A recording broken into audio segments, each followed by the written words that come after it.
이종철 이모부마저 보도연맹 사건으로 희생이 되고 이모는 한 2년 만에 유복녀를 낳아가지고 혼자서 친정으로 돌아와서 살게 되었답니다.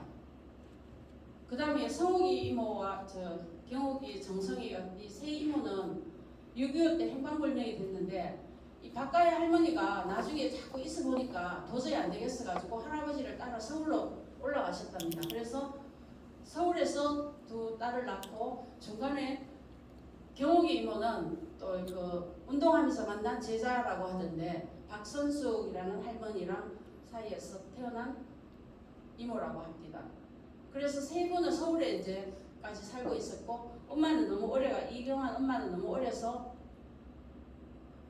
언니하고 같이 집에서 살다가 6.25를 맞게 됐고 6.25 이후에는 집안이 이제 가족이 이모부도 돌아가시고 엄마도 안 계시고 언니 3명도 안 계시니까 큰 이모랑 엄마하고 같이 집에 있다가 나중에 시집을 왔다 그러더라고요.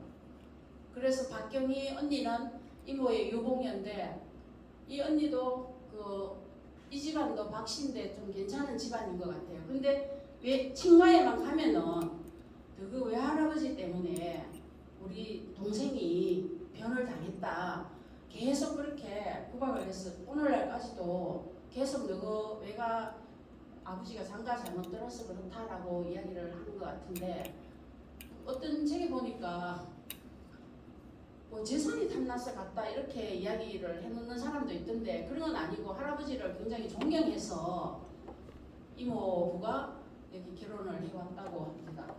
그리고 그 밑에 분들은 다 모르고 이제 그래도 서울에서 대학에 뭐 배화여고 뭐 이렇게 학교를 다녔는 이모들이 있고 나머지는 어떻게 됐는지 행방불명이 돼서 잘 모르고 엄마는 이제 양동마을에 아버지랑 결혼해서 이남 3녀를 낳고 오늘날에 이르렀습니다. 그리고 저기 이원글 이 학술 밑에 이원글은 이제 딸들만 있으니까 이 집에 있던 할아버지 이름으로 돼 있던 모든 재산을 뭐 굉장히 논밭전지가 굉장히 많이 있었는데 뭐 산도 많았고 그런데 그걸 갖다가 이원걸 이 엄마 사촌 오빠가 다 이제 조치법으로 넘겨가서 다 가져가고 그 다음에 이 학술 이름으로 넘겨준 이종락 할아버지가 이 학술 그 몫으로 준 재산은 막내 아들인 문걸에게 다 주고 해서 이 집에 이종락 할아버지가 이관술에게 이미 다 넘겨놨는 것들을 다 저쪽 집으로 다 가져가게 돼서 이쪽에 할아버지 밑에 있는 엄마들은 정말로 힘들고 어렵게 진짜 살았습니다. 그리고 저쪽에 이성락 할아버지 이 세 분도 다 돌아가셨는데 수원 씨라는 그 할아버지는 얼마 전까지 인터뷰도 하시고 살아계셨고 그 큰 할머니 고모 할머니가 이 차순인데 이 할머니는 남편이 맹 할아버지 성함하고 똑같은데 경주 양동마을 부근의 보문이라고 경주 보문단지의 보문이라는 마을에 시집을 오셨는데 이 석도 할아버지가 이제 정판사 건물에 가서 같이 근무도 하고 뭐 박헌영도 보고 할아버지도 보고 해서 그런 증언을 많이 해주셨습니다. 그리고 이수영 할머니는 얼마 전에 돌아가셔가지고 완전 이 집은 아들이 할아버지가 내가 그 당시에 할아버지 그러니까 이종락 할아버지의 입장에서 보면 완전 가문이 문제한 거예요. 가문이 이단아예요. 집안을 지킬 생각은 안 하고 공부를 시켜가지고 이렇게 해놨더니 밖으로만 다닌다. 근데 맨날 감옥에 가고 도피했다니까 이종락 할아버지는 돈 들고 맨날 다니면서 할아버지를 구명하러 많이 다녔다고 하니까 얼마나 속이 상했겠어요. 근데 할아버지가 또 유학을 갔다 와서 일본 유학을 갔다 와서는 이제 집안에 있는 모선들하고 같이 앉아가지고 밥을만 먹었답니다. 같은 상에서. 근데 그 당시에 양반 가문에서 도련님이 이제 모선들과 같이 앉아서 멍석에서 밥을 먹는다는 것은 상상도 못하는 일인데 마을 동네 사람들이 야 저 이제 이 관술이 저 나쁜 놈 내가 큰일 났다면서 절대로 사귀면 안 된다. 말도 하지 마라. 뭐 이런 식으로 해가지고 동네 마을 주민들이 이웃해서 말이 퍼져가지고 그것도 내려왔는데 그리고 할아버지가 나중에는 이제 노비 문서 같은 거 그런 것도 다 이제 불태워버리고 다 보내버리고 외근 노비도 다 이제 해방시켜버리고 해서 할아버지를 그러고는 떠나버렸으니까 그래도 남아있는 나머지 거를 관리하는데 큰 이모가 다 관리를 하고 살았답니다. 그래서 제가 거기 들은 말 중에 큰 이모가 머슴들을 3명 이제 남아있는 머슴이 3명인데 3명을 데리고 일을 하니까 그 머슴들이 말을 안 듣는 거예요. 원익이 해가지고 막 이제 중요한 일을 해야 되는데 상머슴이 배 아프다. 대를 안 오는 거예요. 대를 가면은 배 아프다고 막 깨병 부리면서 진짜 누워 있으면 이모가 통사정해가지고 이제 데리고 와서 일을 하게끔 했답니다. 그 여자만 있으니까 그 머슴까지도 이제 여자들을 무시하고 깔보면서 일도 제대로 안 해가지고 우리 이모가 맨날 마구간에 가서 소야 니는 머슴 내리고 일해봤나 그렇게 혼자서 하소연을 당했답니다. 근데 이제 저기 이성래 할아버지 집은 정말 멀쩡하게 아무 피해도 없고 지금도 잘 계시는데 그 중에서 이수원 할아버지의 둘째 아들이 이제 기념사업회를 만드셔가지고 하감 이관술 기념사업회에 많은 조언도 해주시고 앞에서 이끌어 주셔가지고 그래도 그나마 남아 계시니까 정말 너무 다행이었다. 그리고 그 이학술 밑에 있는 저 다섯 분은 정말 할아버지 일에는 한 개도 관심이 없어요. 할아버지 일을 하는데 한 번도 얼굴을 내비친 적이 없어요. 연락해도 오지도 않고. 근데 할아버지 명함으로 된 모든 할아버지 이름으로 된 모든 거는 자기네들이 다 챙겨갔으면서 할아버지의 어떤 신원 회복 활동이나 이런 거 하는 데는 얼굴을 안 비쳤다. 왜냐? 자기 아버지가 할아버지 때문에 잡혀가서 그리고 또 할아버지가 도망을 가시면 도피를 하시게 되면 이 집 가족들, 그 옆에 가족들, 그 다음에 그 동네에 모든 사람들 다 잡아가지고 질서에 데리고 가고 일하는 사람을 불러가고 해가지고 뭐 임신했는데도 작은 할머니는 울산 경찰서 가서 며칠을 살다 오고 막 이래가 계속 이제 어디 갔냐고 이야기해라 그래가지고 온 지방 사람들이 할아버지 때문에 엄청 피해를 많이 봐가지고 저 집은 정말 피해자라고 생각하고 아직도 못 나타나요. 그리고 보도연맹으로 돌아가셨다는 거 확인되면서 보도연맹 사건에 이제 그 국가를 상대로 그걸 해라고 했는데도 겁나가지고 이 식구들은 아무도 못하고 있습니다. 그래서 지금은 이 가족들이 다 돌아가시고 막내인 어머니와 저 집 막내인 이문걸 씨만 지금 살아계시는 상황이고 그 위에 분들은 모두 다 돌아가신 상황입니다.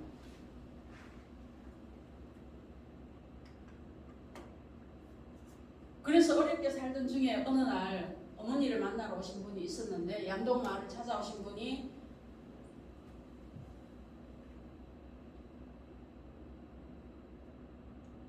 이분입니다.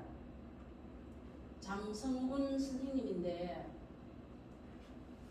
범서 두동리는 이방리하고 바로 이웃에 있는 마을입니다. 그 이웃에 있는 마을을 출신으로서 서울에서 공부하시고 이렇게 계시다가 울산 매일 편집국장으로 이제 계실 때에 집에 찾아와서 지금 할아버지에 대해서 뭔가 글을 좀 써보고자 한다. 그러니까 좀 협조를 해달라 해가지고 엄마를 찾아왔습니다. 근데 이분이 거기 앞에 이 책은 이제 나중에 그 신문사에서 몇 권 낸 책인데 지금은 어디 잘 없어요. 근데 이 책에 보면은 그해 여름에 이관술에 대한 열병으로 이게 당초에 4회에서 5회까지만 연재하고 말 거다고 했는데 6개월까지 계속 연재를 해가지고 횟수가 늘어나게 되고 그래서 울산에 있는 지역 사람들이 할아버지에 대해서 굉장히 좀 많이 알고 알려지게 되어서 굉장히 좀 파문을 일으킨 그런 기사입니다. 그래서 이제 이런 책을 써서 그냥 있으면 되겠느냐 그래가지고 그때는 매일신문사에서 단행본으로 책 내기는 뭐 해서 제목도 감추고 인물 기획 그 다음 뒤에도 약간 한 개 더 넣어가지고 표시 안 나게 하려고 문화기행, 러시아에 여행 갔던 그런 거를 같이 넣어가지고 책을 내셨는데 울산의 뭐 호텔에서 출판 기념회를 했어요. 출판 기념회를 할 때 그 장성원 선생님이 유가족의 엄마가 맨날 우니까 이제 할아버지 얘기하면 다 우니까 유가족의 눈물을 이제는 닦아주자, 그치게 하자 그래가지고 출판 기념회를 열게 되었습니다. 그래서 출판 기념회를 다 하고 나니까 이제 자신감이 생기고 해서 어머니가 이제 내가 진짜 아버지를 딱 7살 때 한 번 본 아버지고 아버지가 보고 싶어가지고 마룻바닥 밑에 파고 단지를 묶고 그 단지 안에 돛다리에 사서 감춰두었던 앨범 2권, 그 동덕여고 앨범하고 동경고사 앨범, 그 속에 있는 아버지 사진을 보면서 아버지를 한 번씩 훔쳐보고 몰래 해서 또 감춰놓고 해가지고 그거 2개만 딱 간직하고 있었는데 그걸 보던 엄마가 이제 이렇게 할아버지 이야기가 아버지 이야기가 나왔으니까 이만하면 이제 됐다. 그래서 마지막 그 딸로서 소원이 하나 있다면 아버지 비석이나 한 개 세우자. 이래가지고 세웠으면 어떻겠냐 하니까 괜찮겠다. 출판 기념회 해도 이상 없으니까 비석을 세워보자 해서 이제 비석을 세우게 되었습니다. 선바위 휴게소라고 그 선바위가 있는 물 건너에 그 휴게소는 아까 이수원 할아버지의 맏아들이 운영하는 집안 땅이고 그 남의 땅도 아니고 사유지에 거기에 선바위 휴게소에 비석을 세웠습니다. 그 비석을 세워놓자 얼마 안 있고 난 뒤에 비석은 울산매일에 할아버지 기사를 썼지만 또 그 신문에서 비석을 철거해야 된다. 그래서 이런 제목으로 절대 세워서는 안 될 비석이다. 뭐 이렇게 해서 3차례나 계속해서 반발 기사가 올라오는 거예요. 그래서 어머니가 너무 겁이 납니다. 겁이 나가지고 도저히 안 되겠다. 이래가지고는 큰일 나겠다. 근데 단체들이 와서 비석을 또 한 번씩 부수고 가요. 망치 뭐 이런 거 들고 와서 비석을 깨고 가기도 하고 제양군인에서도 오고 뭐 건국회에서도 오고 막 그랬답니다. 그래서 건국회 경남도지부의 회장이 우리는 나라의 건국을 위해서 그렇게 청춘을 바쳤는데 저 벨기에 공산주의 이관술의 비석을 여기 세워야 되겠느냐. 이거는 말도 안 된다. 분통 터진다. 빨리 철거해라. 막 이래가지고 철거를 안 하고 있으니까 우리가 가서 부숴버리겠다. 이러니까 할 수 없이 또 눈물을 머금고 자진 철거하게 됐습니다. 그러니까 비석을 세운 지 1년 정도 채 못 있고 이제 비석이 땅 밑으로 들어갑니다. 그래서 그 비석을 땅 밑에 들어갔는데 외갓집 밭에다가 묻어두었어요. 포크레인으로 깊이 파고 비석을 묻었는데 우리 어머니는 이제 그 뒤로부터는 할아버지 이야기는 한마디도 못하시고 가슴에 이제 멍이 들어서 계속 이제 계시고 있었습니다. 그래서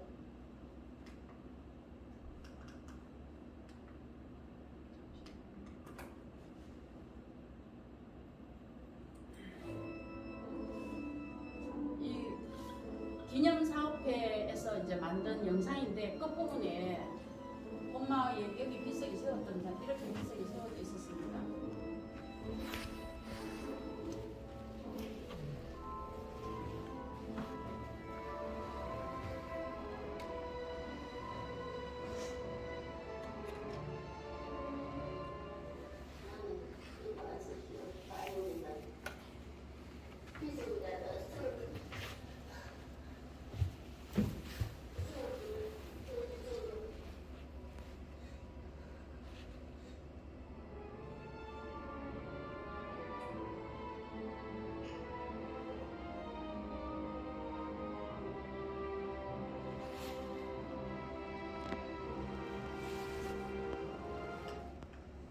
그래서 이제 기념사업회가 생기면서 여러 가지 일들이 있지만 그 중에 맨 먼저 해야 될 것이 비석을 빨리 캐내야 된다. 그런데 그 비석에 묻혀있던 땅이 외할아버지 소유의 땅이었는데 그 받아갔던 그 맏아들이 그 땅을 팔아버렸어요. 그래서 팔아서 그 위에다가 집을 짓게 되면 더 이상 못 판다. 그래서 이제 부랴부랴 기념사업회 공동대표님들이 비석을 캐내자 해서 비석을 지금 캐내고 있는 장면입니다. 이미 땅은 남의 땅인데 이제 몰래 이거 장비를 가져와서 비석을 파내고 있습니다. 그래서 마지막에 보면은 비석을 이제 이수원 할아버지 집 앞에 빈 밭에다가 공터에 임시로 이제 비석을 세워놨는데 지금도 이 비석은 어디로 갈지 아직 아무도 모르고 있습니다. 그래서 여기까지가 이제 비석도 파내는 거 엄마는 잘 모르시기 때문에 여기까지 어머니가 하시고 그 다음에 이제 저의 이야기로 넘어오겠습니다. 저는